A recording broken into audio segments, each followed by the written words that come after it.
So my name is Barry. I run sales and marketing here at WhiskMed, and we just sort of set up this training webinar as a resource for all of our Wispr users out there. If they either want a refresher on how to use the Wispr, maybe you've been using it for a while and you want to dive deeper into some of the other features that maybe you don't even know about. But I'll hand it over to Jim right now. He's the CEO and the co-founder of WhiskMed. So take it away, Jim. Right.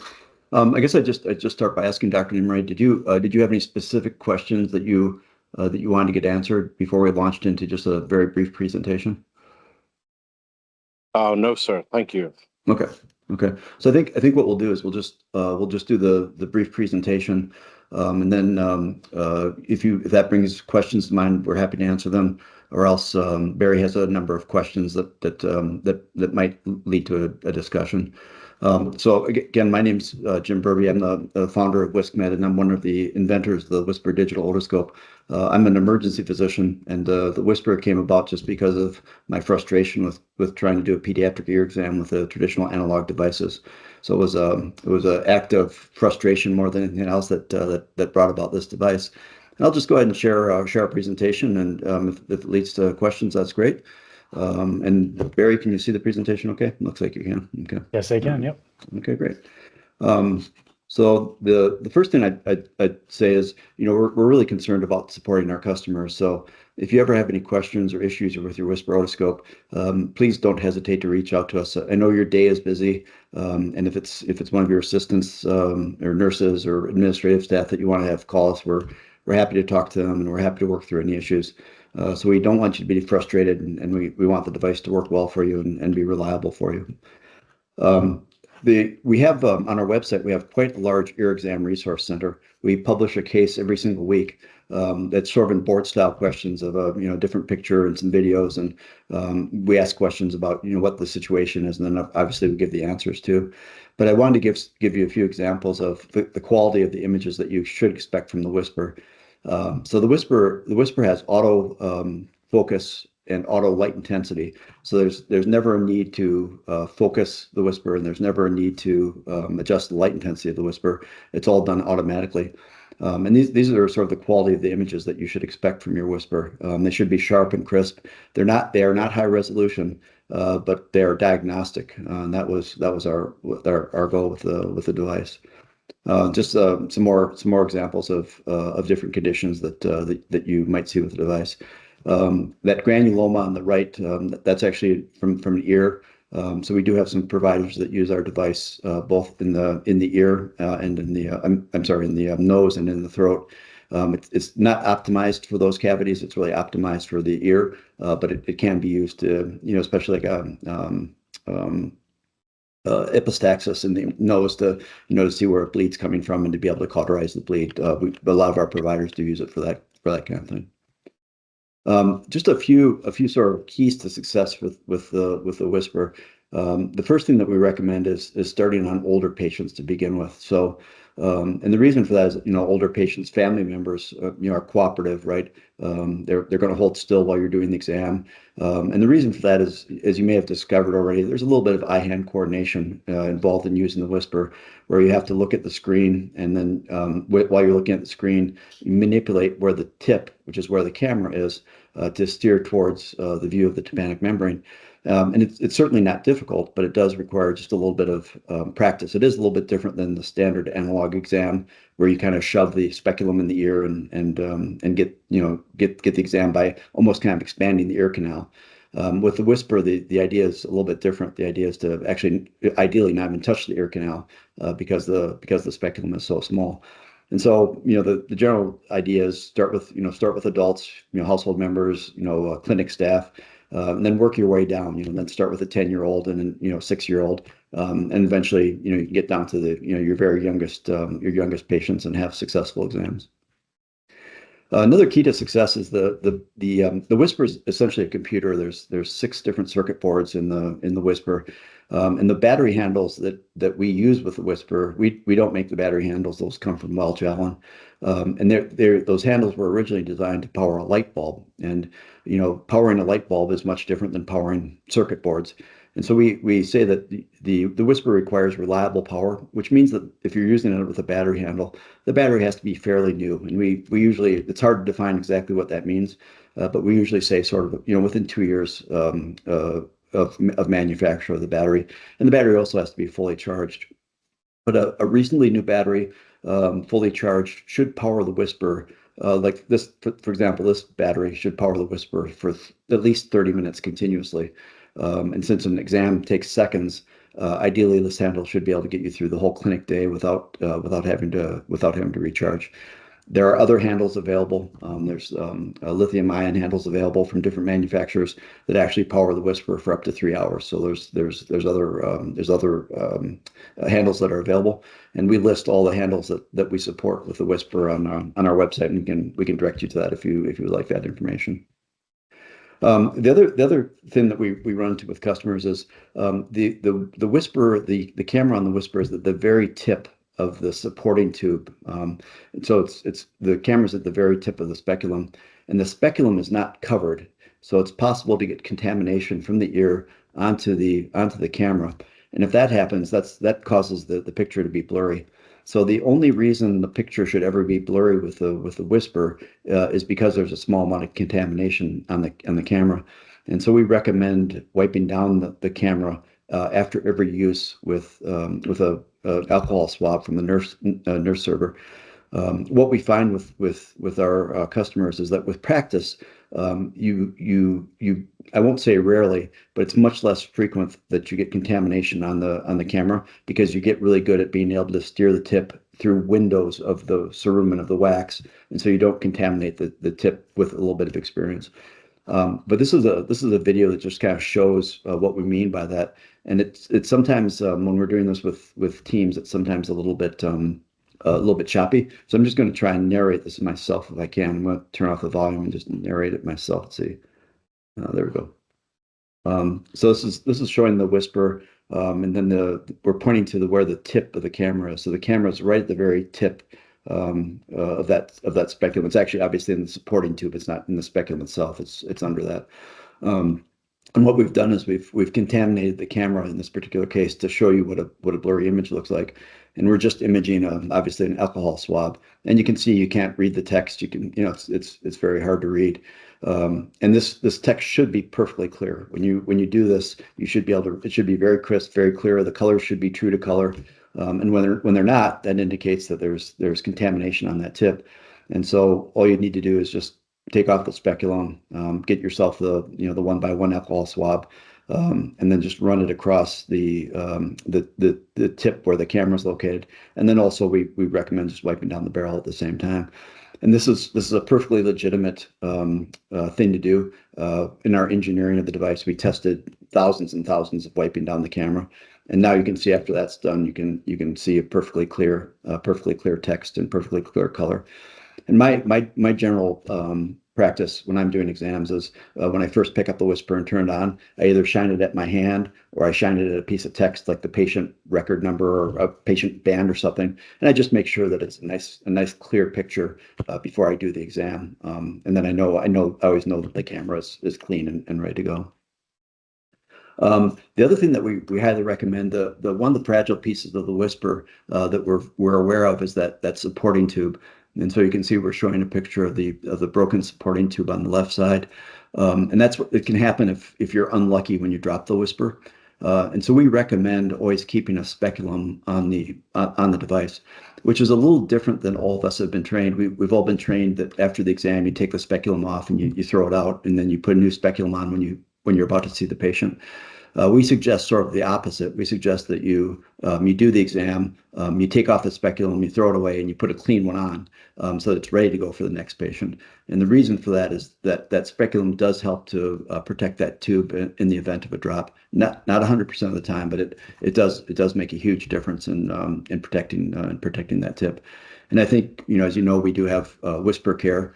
So we do offer, sort of a similar to Apple Care, where if you do drop it accidentally, we have a yearly program where if you buy that program and then drop the device, there's like a $99 deductible, and we'll send you a replacement device.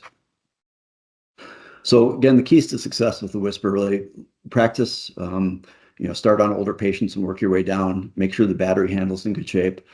Make sure the camera's clean so you always have a nice sharp image. And then again, we recommend keeping the speculum on to protect it in case of a drop.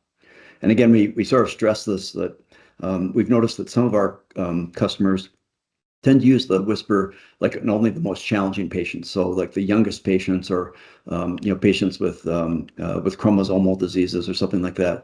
And that's fine. It works well in those patients. But to really be successful, it's really good to use it all the time, because then you get very, very facile with the eye-hand coordination, and you also get very quick. So we get to the point where even on a squirmy kid, you can do an exam in just a couple seconds, which is really, really key for patient comfort, and especially in pediatric patients. And again, I just reemphasize support. We want to make sure that you're happy with the device. So here's our support information. We're open during sort of standard business hours. You can email us, you can text us, you can interact with us on the website. So we have a lot of different ways of being reached. I should be careful when I say text us. I mean chat with us via the website is what I mean.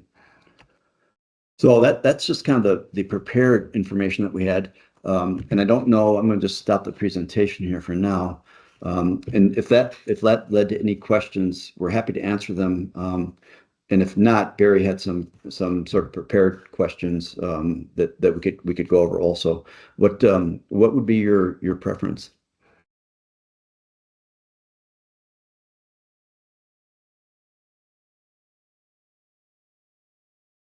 All right, Barry, why don't we just go ahead with a couple Sure. of your questions? Yeah, sounds good. So I've compiled a list of questions, basically working the customer support lines. There tend to be some similarities in the questions that our customers ask. So I went ahead and just compiled some of the most common questions that we receive, hoping that it'll be helpful having you walk through them to help some other people out if they're watching the recording after this.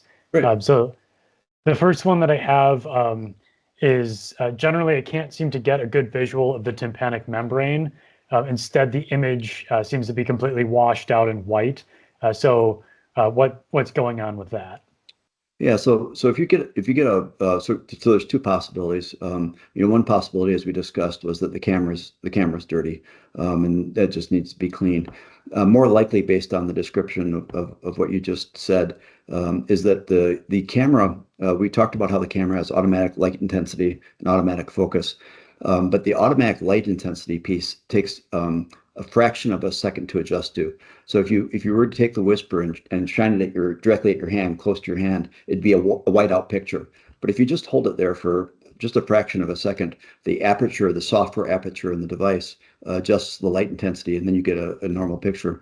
So one of the things that we recommend that often helps with the situation you described, sort of the white washed out picture, is when you first enter the ear canal, to just hold the Wispr next to the ear, actually shining at the ear canal. You'll see that washed out picture, and then after about less than a second, it'll adjust. And then once it's adjusted, then you're ready to proceed with introducing the Wispr into the ear canal. And the light intensity has already been adjusted for you, and you'll be in good shape. And so one of the things with the Wispr is, just take your time, go slow, go easy. Always make sure you know what you're looking at, and always make sure you have a good image on the LCD screen so that you're aware of where you are physically in the ear canal. And again, just having that little bit of knowledge about the slight delay with the software adjustment for the light intensity, I think will really help with that. Okay, great. And then this one, I actually got this question fairly recently from a recent free trial user. So when you receive the Wispr in the box, you get the Wispr, but then there's also like this black plastic collar. Is that necessary to put on the Wispr to be able to use it? No, so the black plastic collar that's present in the box, that's actually for use with the black Welch Allen lithium ion handle, or also with with that one, or also with the wall mounted handles. And the idea with that was it was meant to the Wispr needs full power, so all those battery handles have a rheostat on them. And so the idea with that black plastic collar was that it was going to be a locking mechanism to always make sure that the rheostat especially on wall mounted was always full power and always set to full power. We found that it didn't work as well as we hoped it would, and most customers don't use it. It ends up being, again, most people, once they're experienced with the Wispr, they know the rheostat on the handle has to be to full power, because again, the Wispr needs reliable power to power its computer functions. And so that handle, if you like it, and it works for you, great. If not, it's certainly not necessary. Great, thanks. Because while we're on the topic of handles and powering the Wispr, so you mentioned the Welsh Allen.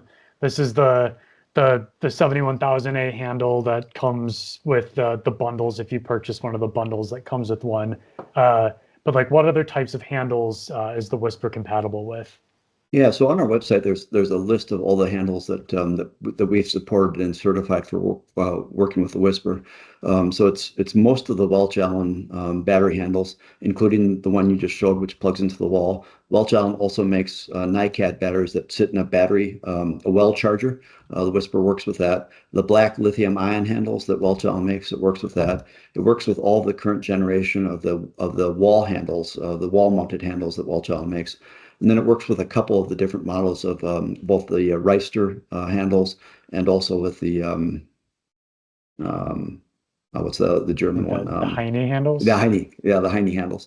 And again, it's always best to refer to our website that lists the exact model numbers of the handles that we support. But essentially, it's all the sort of high quality handles seem to work quite well with the Wispr. There's some sort of there's like pocket handles that obviously don't work. And there's some less robust tertiary market handles that also don't work. But I'm not going to say any, but just refer to our website for the supported handles, and you'll be in really good shape. Great. So pediatric mode, what is it, and how do you get it? And then also maybe you could cover as well, if you don't have the little drop down to get to pediatric mode, what can you check to see if you have it or not? Yeah. So pediatric mode is a special little feature that we put in at the request of a pediatrician after we first launched the Wispr. And really what pediatric mode does is it enables enables the Wispr to display whimsical childlike characters of frogs and dogs and dinosaurs and quarters and things like that. And the idea is that it's a way to build rapport with our pediatric patients. So you can put the Wispr into pediatric mode, and then you can play the game. If you're first seeing the young patient, hey, what do you think I'm going to see in your ear? And then on the Wispr, you can show them a picture of whatever a dog or whatever your favorite thing is. And then of course after the exam, you can play the game with the child of, hey, what do you think I saw in your ear? And show them a quarter displayed on the screen. So I have a little presentation here about pediatric mode that I'll just share, so you can see how to turn it on and how to use it and things like that. It's just it doesn't change the ear exam at all. It's just a feature on the display to sort of entertain our youngest patients. So let me just share my screen again here. And so this is just a video of pediatric mode. And again, I'm just going to talk through this rather than having the sound on. So this is what it shows. So there's these whimsical, I think there's 6 or 7 different characters that are available in pediatric mode that you can show patients.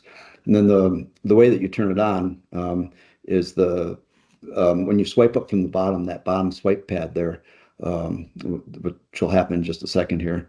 You can see there's pediatric mode. It asks about the software version, but any of the recent versions of software support it. So you don't have to worry about downloading software or anything like that. Although any current version of Wispr will have it. It's been available for years. So this is really not, you don't have to worry about that part of the website. But anyway, there where it says pediatric mode off, so you just click on that. It turns on pediatric mode, and then you can see now we have a drop down menu from the top. And then if you swipe down from that drop down menu on the top, that's when the whimsical images appear, and where you can slide through and select the one that you want to show the child. And what we found is every provider has their own favorite whimsical image, And we've also found that we don't have the right one for almost all providers. So we constantly add the images because every provider has their favorite. What do you think I'm going to see? So we probably don't have your favorite one, but we do have quite a few on there. So that's just pediatric mode. It doesn't change the exam. It doesn't change any of the camera options. It doesn't change any of the image quality. It doesn't change anything about the exam. It's just clearly to entertain the child. Awesome. All right, and then this one is about the differences between picture mode and video mode. Okay. So again, I have a little presentation that I can show you here. I'll share my screen again. So video mode is so there's two different ways that you can record using the Wispr. And again, if you don't want to record, you don't have to. You can just use the Wispr like an otoscope and not record either an image or a video. But I personally really like video mode, and the reason I like video mode is it allows me to do the exam without having to press any buttons, and it also allows me to focus on the exam without having to process what I'm seeing. And so I use video mode, especially in young squirmy patients, and maybe I'll just get a quick glimpse of the eardrum, and then I'm able to take the otoscope out of the ear, and then on the Wispr review the video and find that one image I'd like. So we have let me show you a video of exactly how that works. So I'll share my screen again here. Right. So this is the video mode, and again, I'll just narrate this.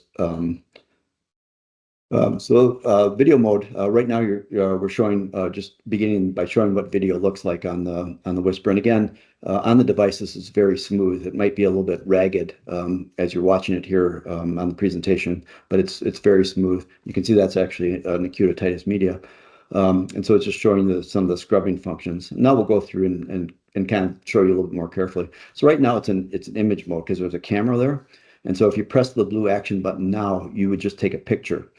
By pressing that icon, it toggles between video and camera mode. Now it's in video mode. And now if you press the blue action button, you'll start recording video. And you can see that you press the button, it's recording video. You know it's recording because it's got the blue flashing circle. And it keeps recording until you press the blue action button again, and then it's done. And you can see that it stopped recording. And so it's done. Now it's saved. It saved the video, and you can swipe through in slideshow review. And see all the different images and videos. This particular one, it's a video because it's got a timestamp. It's 12 seconds long. And now once we have the video, we can play it, and you can review the exam, at your own leisure, without being stressed and being in the child's ear. In addition, you can stop the video at any time, and then using the smiley face timeline, you can use your finger to slide through and find all the different images that are part of that video and find the one that you really like that really represents the condition that the child has. And so this is a pretty good one. This is obviously acute otitis media. There's a little bit of the lateral malleus is still visible there. So once you export that image from the video, you can spend your time looking at it. And clearly, again, it's injected. There's erythema. There's loss of bone landmarks. Clearly acute otitis media. And then you could share that with the patient's family, or you could, if it's something that you weren't sure about, you could share it with the ENT. So video mode is really powerful because it allows you to, again, focus on the exam and then process it in your own mind afterwards, sort of at your leisure. And also importantly, take the key frame that is the diagnostic frame out of the video, and then share it with anybody you want to, or process it in your own free time, your own mental time. Great. And we talked about actually this one's probably a little bit more relevant with what you just talked about. So you showed how to scrub through the video using the smiley face timeline. But I remember you had actually showed me this recently, and I didn't even know it was a feature. There's a way to be able to go through the video just frame by frame. Could you maybe show us how to do that? Yeah, I don't have a great example of that, but I think I can show that without any trouble at all. So I'm just going to go back to that presentation I just did, and I'm going to just see if I can find a frame here. When you're in the video, so right now, let's see here. Let me get to, okay. So once you pause the video, so right right here, we've paused the video because you can see the play buttons available. So I know the video is paused, and I'm in slideshow review mode because the smiley face is up there. So the smiley face does sort of big jumps, so it's not very discrete. When you use the smiley face, you move through a lot of videos, a lot of frames quickly. So a small movement of your finger might move through 10 frames. But if you want to just be very uh, discrete about jumping to like the next frame, you can actually just slide your finger. You can slide your finger across the screen, and that just moves one frame in the video. So if you're close to what you want to see, but not exactly, then you can just slide your finger back and forth across the frame, and that just moves the video just one frame at a time. It's more granular instead of the larger jumps that the smiley face tends to give you. Did that make sense, Barry?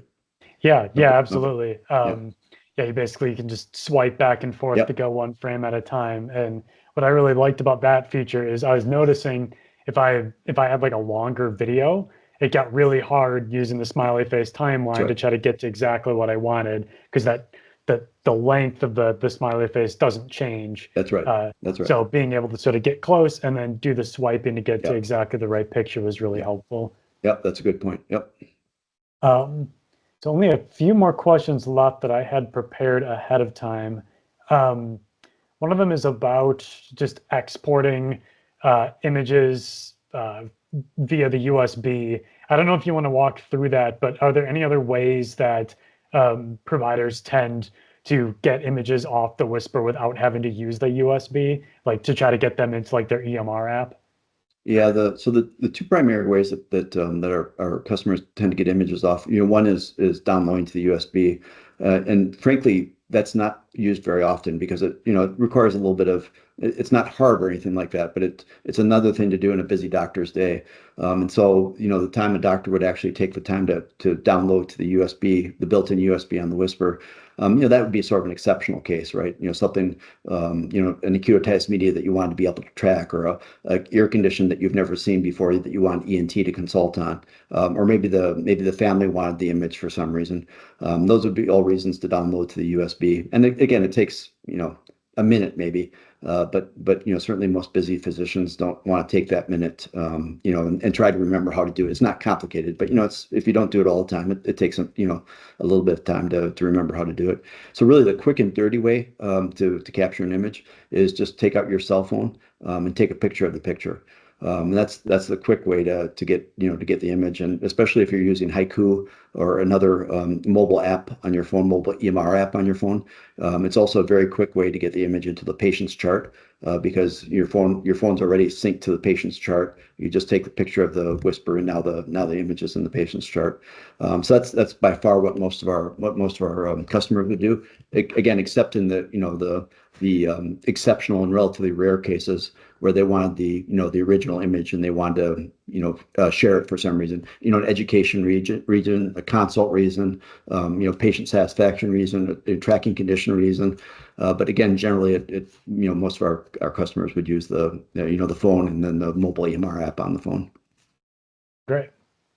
All right, just two questions left that I have. So this one is about generally when people have their Wisprs, they've been using them for a long time, or maybe it's a shared unit.